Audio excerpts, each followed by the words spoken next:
There are so many societies, so many churches, so many isms, that it is almost impossible for an independent man to succeed in a political career. Robert Greene Ingersoll.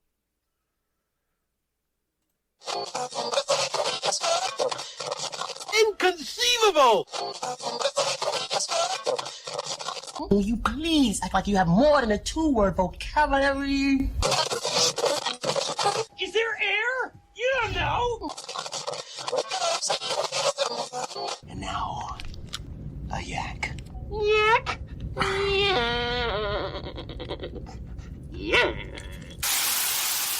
Hey, don't touch that dial. You found Secular Yakking. I'm Robert. And I'm Amy. After years, No, many years of yakking at each other. we're here to yak at you. So sit back and enjoy the yakking. Hey, welcome back, everybody. Hope you had a wonderful week. Yes, indeedy. I think we did. And luckily we are starting on time this time. Amazingly enough. Yeah, right. Well, since we're starting on time, I guess we'll just get right into it. That's usually why people listen. Yeah. So we do have new Twitter followers. Twitter people. We've got Discover Truth. Gleb Sipersky, I think is his name. Which hopefully I got that right because he's going to be a guest on the show soon. Jeez Louise. Monster on Sunday. Habeas Humor, which is a new podcast I found. Kind of cool. Mm-hmm. She talks about law and stuff as a comedian. Then we have Muslim Advocates. Available in ADHD. Tim Burfield. Secular World. Reason Real Estate. And Church-Going Atheist. Twitter people. And how do they follow us? Nope. At secularyakking. I don't even know why I have to say it. You know, our intros, he quotes, please act like you have more than a two-word vocabulary. Nope, not for me. I got a two-word vocabulary, or two-syllable vocabulary. Is it 2 words, 2 syllables? I forget. 2 words, right? Two-word vocabulary. Yep, that's me. Okay. That's all I got. All right, fine. All right, so I guess we have some news to talk about. I would hope. Since we are kind of a newsy type show. Yes. Okay. Congressional candidate attacks reporter, then wins Montana's only House seat. Yeah, right. So I know we normally only do really obscure news here. We try to, We yes. try to, right? Yeah. But I couldn't let this one slip by unyacked. You like that, don't you? I like that. That's a new verb I came up with. We're going to yak it. Okay. Montana has a new congressman who, by his own accounts, is a creationist and has charges of assault against him. Oh, he's a creationist? Oh, yeah. I didn't know that. He's horrible creationist. Oh, okay. He's got a lot of stuff going against him. He was in line for a Potter Award. Was he now? Yeah, he was, but I found someone better. That actually doesn't surprise me, but go ahead. Yeah, he's a creationist. He is against retirement because it's not biblical. You know, What? yeah, all sorts of weird stuff, right? So is his philosophy work till you die? Yeah, he says Noah worked when he was 600, so why not? Oh, don't even get me started on that whole stupid Noah thing. Yeah, but how Noah lived, 900 years? 9 What did he do after the flood? Sat around, did nothing, apparently. Sat around, got drunk, I bet. Yeah. The whole thing is so dumb. Oh Anyway. my god, the fact that grown adults believe Back to stuff. Sorry. Back to the story. Yes, sorry. Go. Well, Greg Gianforte, I want to call him Giant Fort. And I actually typed it in that way earlier, Giant Fort. Okay. Choke slam the Guardian's Ben Jacobs on the day before voting in this single district state. The reporter, right? Yeah, Ben Jacobs from the Guardian. Oh. Well, I'm thinking Guardians of the Galaxy, but okay. No, well, I doubt he could have choke slammed anybody from Guardians of the Galaxy. Even in real life. Unless he's like Thanos or something. Anyways, move on. Anyway, Jacobs had entered an ongoing interview to ask Gianforte about his view on the latest CBO report for Trump Care since he's a Trump supporter. Right. According to witnesses who happen to be Fox News reporters, Gianforte became irate, grabbed Jacobs by the neck and threw him to the ground, then repeatedly punched him and yelled, "I am sick and tired of you guys." Jeez. Welcome to the Trump era. Welcome to the Trump era, indeed. Yes. And I also heard that he broke his nose, too. Yeah, broke his glasses, broke his nose. He ended up at the hospital for a bit. Uh-huh. Not good. But all is good. Oh, always. Anyway, then he lied about the encounter. What do you mean? Well, he said that the reporter instigated it by badgering him and then taking them both to the ground, what I can only be described as Jacob's ninja-like abilities. Wait a minute. What do you mean taking them both to the ground? That the reporter took them both Yes. to the ground? So here's the quote from his staff. Okay. Jacobs was asked to leave. After asking Jacobs to lower the quarter, Jacobs declined. Greg then attempted to grab the phone that was pushed in his face. Jacobs grabbed Greg by Greg's wrist and spun away from Greg, pushing them both to the ground, as I said, his ninja-like abilities. Right. He just didn't like being asked questions of any kind. Well, this particular question, he didn't want to answer it. What was the question? It was about his opinion of the new Congressional Budget Office's report on Trump Care, I think it was. Oh, okay. But yeah, I still say, welcome to the Trump era, because it just seems ever since he took office that everybody, okay, so one, don't like to be asked questions, obviously, even right. though, they're in the public eye and that's what they're supposed to do. Also, freedom of the press. But two, it's like, if you have a thought in your head, it's no more just think about it and keep it in your head and imagining yourself doing this crap. It's just go out and do it. Yeah. Without even pausing anymore. I know. Everything is just so violent and nasty now. It's just ridiculous. Yeah, I'm not really surprised by this Trump-supporting politician assaulting a reporter, since Trump has repeatedly called the press his enemy. Well, not only that, how many times does Trump say, stop asking me questions, Yeah. or next question, or, No. crap like that? Yeah, just like in a press conference earlier. No, next question. Yeah, ridiculous. But I'm also not surprised by the comment sections on news sites, because I love to read them. Oh, Like Steve, he says he should be commended for giving the media mafia what they deserve. Again, Trump era. Yeah. Chris says, I like a man of action. Reporters are almost as low as lawyers. That's ridiculous. Jeffrey says, I believe we need a strong leader, both mentally and physically. Strong men are better politicians. It's like idiocracy. It really, it just feels like that's where we're going President so fast. Macho Camacho. Macho Camacho. Yeah. I mean, all the power positions are all sticking Macho Camacho in the places. Except that actually is an insult to Macho Camacho. Macho Because Camacho. he was at least a decent guy. He just happened to be a professional wrestler or whatever the hell he was. He tried. Right. But, it's this whole mentality of, I can do and act any way I want. And yet they're the ones that go on non-believers about not having morals. Are you kidding me right now? Because their behavior, all of them, is just absurd.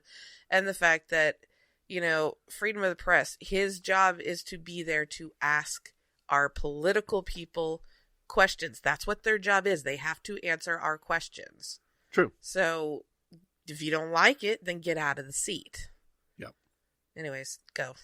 But by far my favorite came from religious right activist Dave Daubenmire, who declared on his Pass the Salt live webcast that America needs, quote, a more violent Christianity. And he cited President Trump and Greg Gianforte as examples of violent men who are properly, quote, walking in authority. Wow, we're like a step away from lynch mobs. Yeah. I mean, they're going to start dragging people down the street soon. No one expects the Spanish Inquisition. Truly. I mean, I'm not going there with you. You never go to Monty Python. Never. It's not my thing. Sorry. Anyways, but truly, it's like, what century are we in? I swear we're going so backwards and so fast and unchecked. It's really absolutely scary. So here's the finish of his quote. Oh, on okay, this. sorry. The only thing that is going to save Western civilization is a more aggressive and more violent Christianity. Jesus Christ. People are sick and tired of it, he said. They're saying, yes, a fighter, go, dude, go. Who won? The dude that took the other dude to the ground.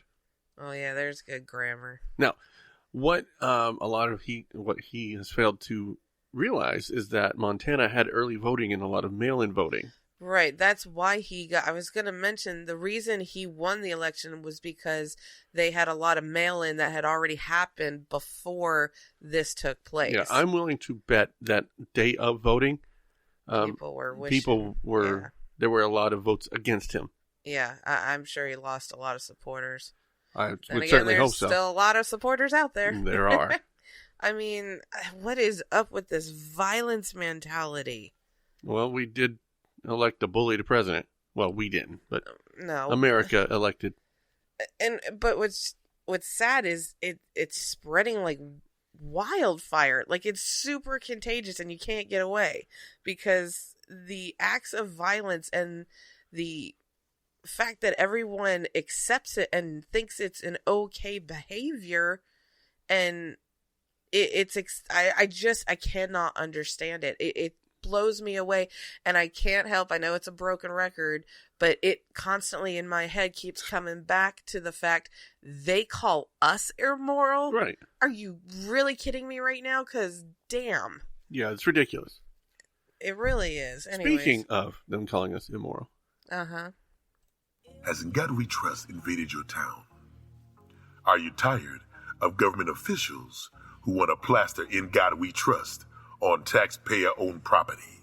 Are you afraid because your local sheriff placed an In God We Trust decal on the patrol cars? We are here to help.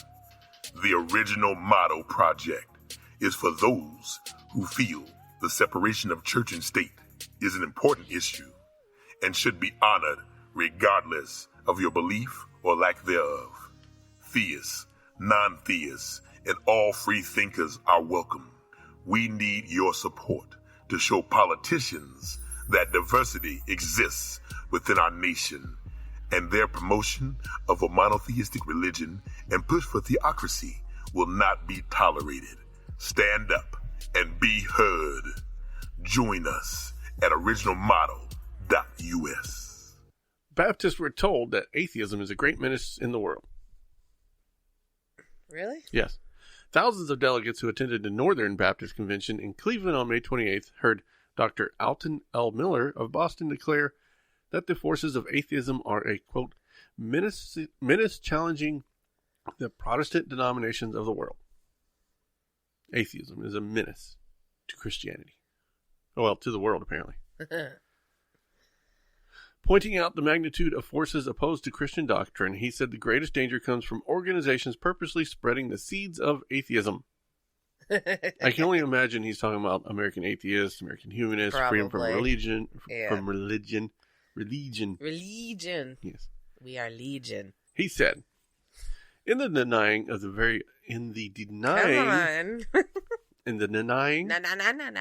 very existence of God, they strike at the heart of the Christian message. Such efforts have found the peak of their success in Russia, where the Soviet is fostering atheism in order to loosen the hold of the organized church on the Russian people. That's funny. Now, had I been around in 1950s, I would have said, yeah, he probably was right. Yeah. However, that's not the Russia of today. Not even close. No. So I don't even So know. this guy's stuck in the past somewhere. Apparently. Well, it's just, I don't know. People have the weirdest damn views on everything. I swear, everyone sees anything the way they want to see it, regardless of what reality is.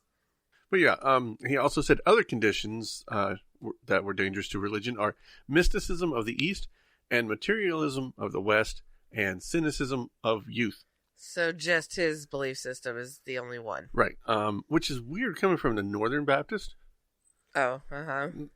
The fact that I've never heard of the Northern Baptist Convention before this. It's usually the Southern Baptist Convention. Well, you grew up knowing that. So. Yeah, but Don't look at me. There's too many Baptists. Yeah, I just did Catholic. Yeah, but this is just more feeding into the anti-atheist rhetoric. Yeah, you know it's never going to go away. I mean... Not until everybody's an atheist. No, I mean, it'll get better, and it'll get better, and it'll get better, but it's not going to go away. Not in this country. It's never going to go in the world so long as people have superstitions. Yeah, what is that? Why do people got to hold on to their daddy complexes and whatnot? I don't know. I don't know. Insecurity? Insecurity? Yeah, maybe. Yes. Anyways. Indoctrination? I don't know. I think it's two things. I think for those higher up that are giving this information out to all their flock, it's power trip. and it's a money thing. Yeah, I could see But that. for the followers, it's a insecurity, don't want to be alone, need someone watching over me kind of thing. Yeah, I could see that. I mean, that's what I think anyways. And I guess that's something I don't need to have. I mean, I don't have to know that there's someone watching over me. There's someone who created everything that I have. To me, I just find it absurd. And honestly, I find it kind of sad because you miss out on the full enjoyment of what you have. I don't know. It just seems to take something away. I don't know. That's just what I think. I tend to agree with you. All right. Hi, this is Trav Mamone, host of the By Any Means podcast. Join me every week as I interview bloggers, podcasters, writers, and activists about the intersections of atheism, humanism, racial justice, feminism, LGBTQ rights, and other social issues. You can subscribe to the podcast through iTunes, Spreaker, and Stitcher, and you can read my blog at freethoughtblogs.com/byanymeans. And remember, that's bi spelled B-I. Come take a listen to the musings of a queer humanist, because, hey, aren't we all a little bi-curious? Great Scott! Marty, we have to go, Yakk, to the past! I like that. Yeah, I do too. Now, that doesn't mean Tom's coming on, right? That's normally his intro. Oh, But we're doing a little bit of history bashing here, so. Okay. Religious right historian, pseudo-historian. Sorry, I almost messed that up. Gave him the wrong title. Mm-hmm. David Barton spent a good portion of his Wall Builders live radio program insisting that the absence of any mention of God in the U.S. Constitution is proof that it is not a secular document. Wait. Oh, okay. Yeah, see, I Took got me you. a second to understand what the hell you said. Yeah, and you still probably got it wrong. Oh, thank you. Confidence right there. So he literally said because the U.S. Constitution doesn't mention God, That's what it's not a secular document. That's what hurt. Yeah, that's what I thought. Okay. Here's a quote. People say... That's retarded. Okay. Do you know how stupid that is? It's just... I could put that to anything. Okay, let me finish. All right, fine. People say, well, the word God isn't in the Constitution. There's a reason for that, and it doesn't mean it's secular. It means just the opposite. Okay. Go ahead. As Barton sees it, there are 4 mentions of God in the Declaration of Independence, and the Constitution is really nothing more than part 2 of the Declaration. So the Founding Fathers didn't need to bother mentioning it again.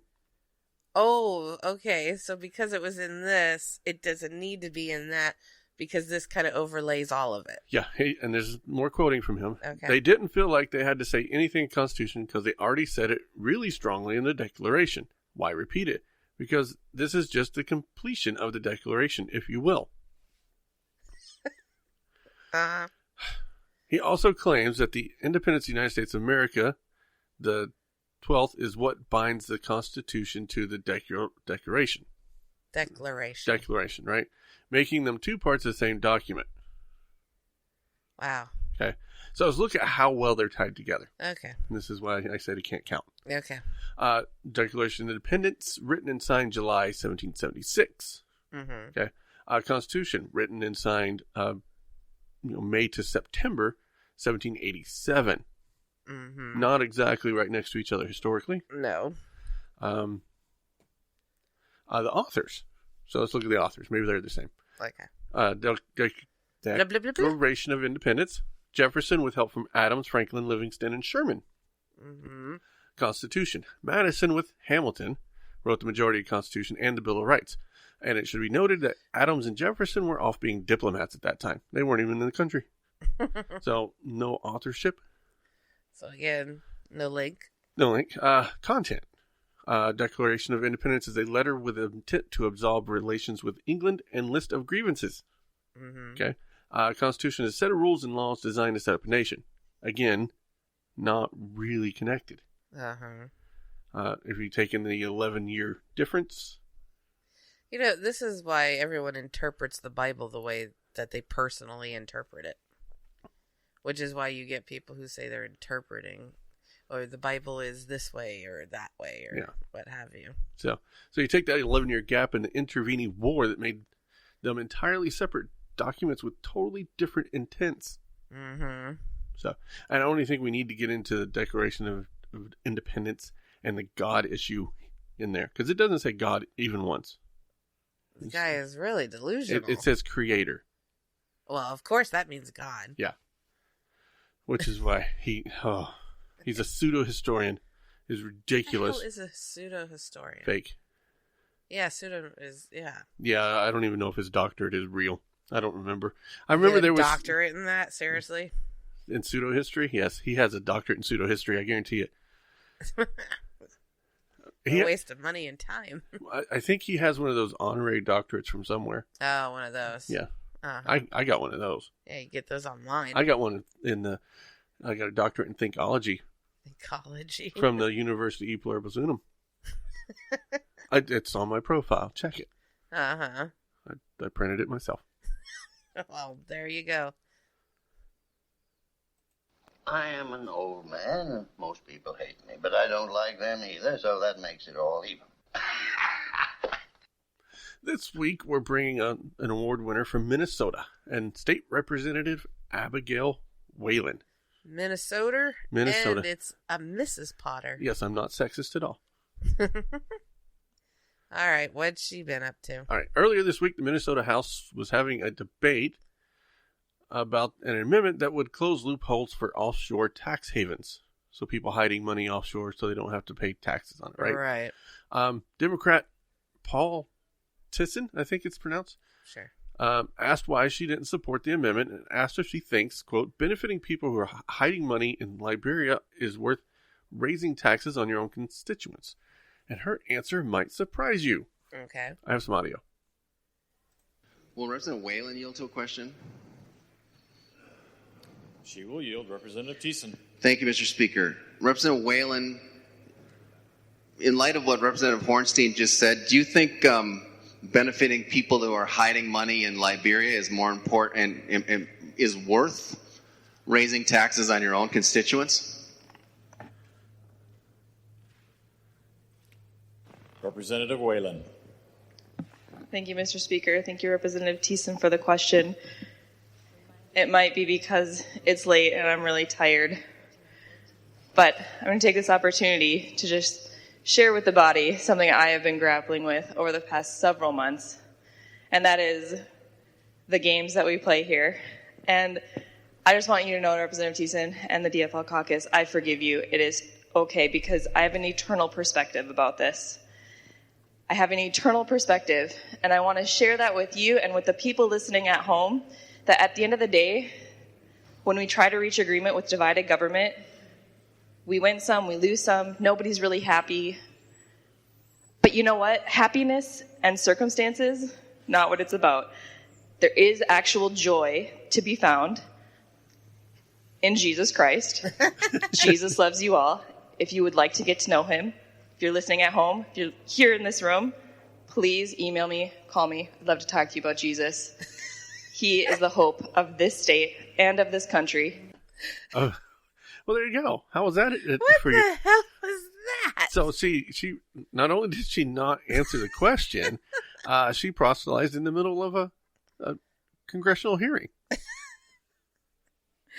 I'm exhausted, but Jesus loves you. The whole time she was talking, it sounded like she was running a marathon or something. Like she just got finished with it. I don't know, but oh my God, that was the most insane lead up to Jesus loves you I've ever heard. I'm not going to answer your question on taxes because it doesn't matter, but Jesus loves you. And email me. We'll talk about it.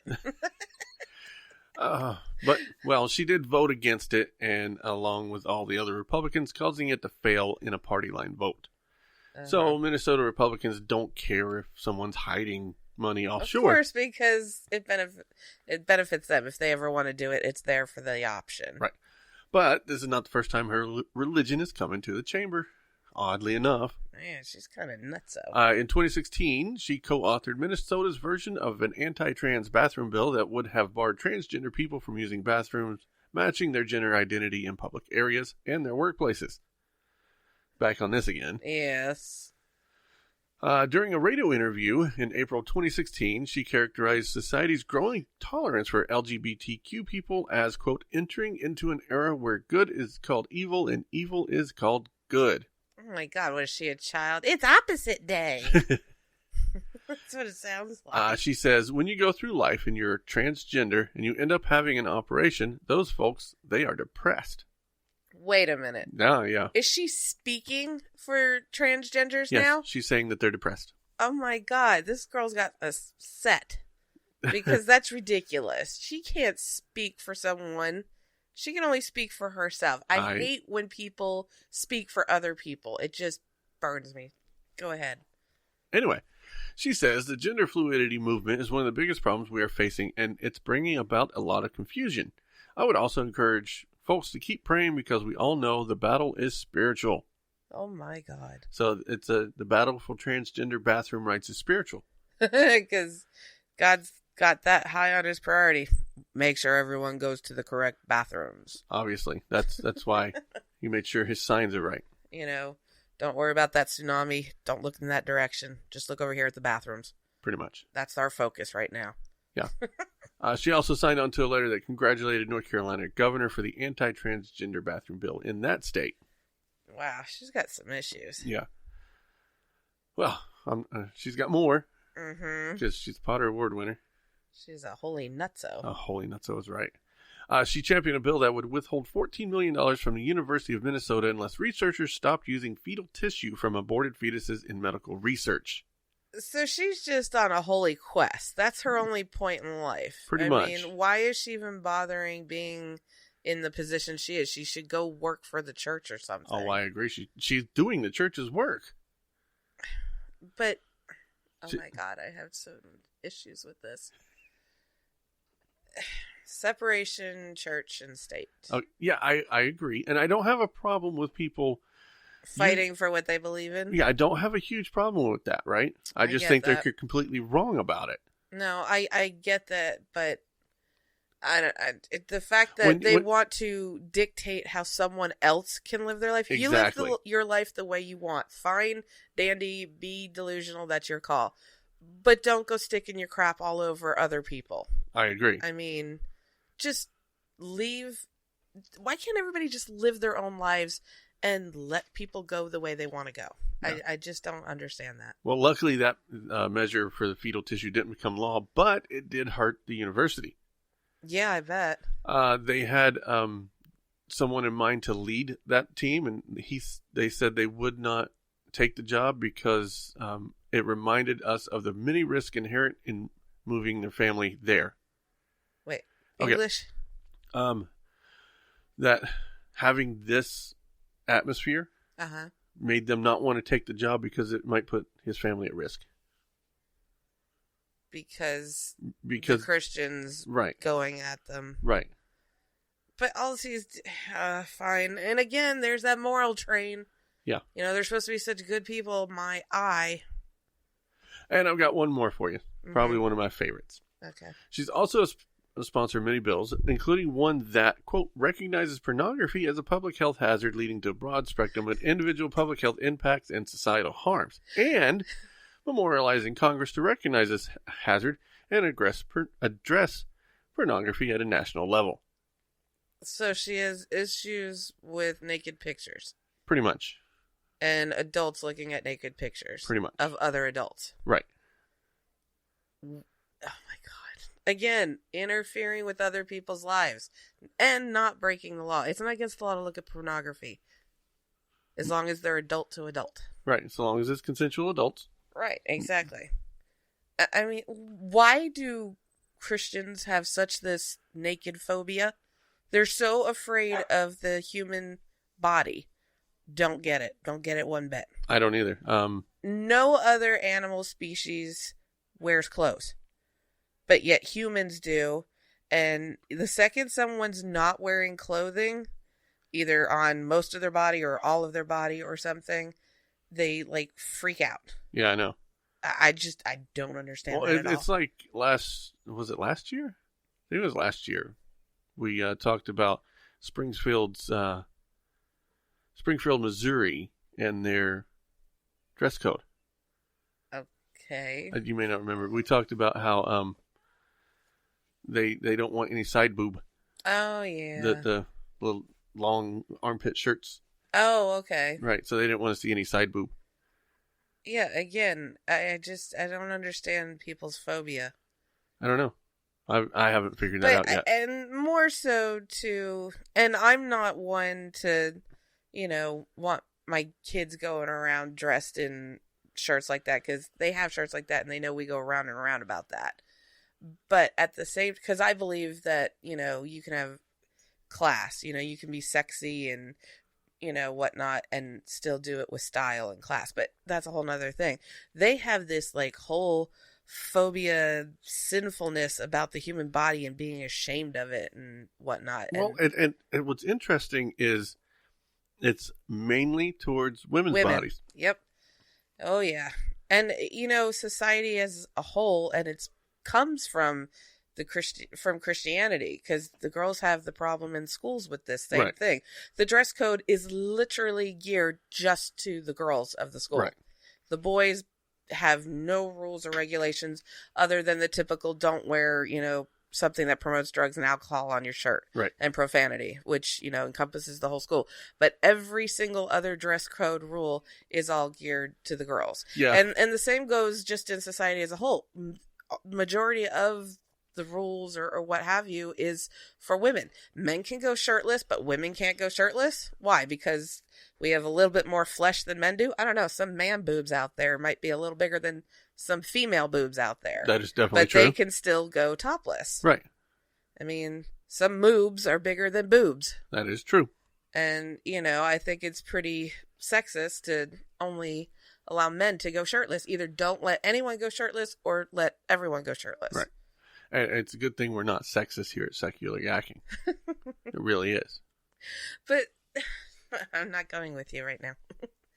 But I'm serious. I just, and the other point is, if it was the norm that men and women could go topless, you wouldn't make such a big deal out of the boobs. Well, it's because they've sexualized the boobs. Yeah, I know that. I mean, that's what I'm saying. You can wear short sleeve shirts and show those elbows because we haven't sexualized our elbows. Well, not in 100 years. It's common, and if you look at the history of American history of dress codes. Yeah, I know the whole you're showing your ankles kind of thing. Yeah, the ankles. Ooh, or your scandalous. knees. Right, I get that. But now it's come to all you have to do is wear pasties. I mean, yeah. But it's better.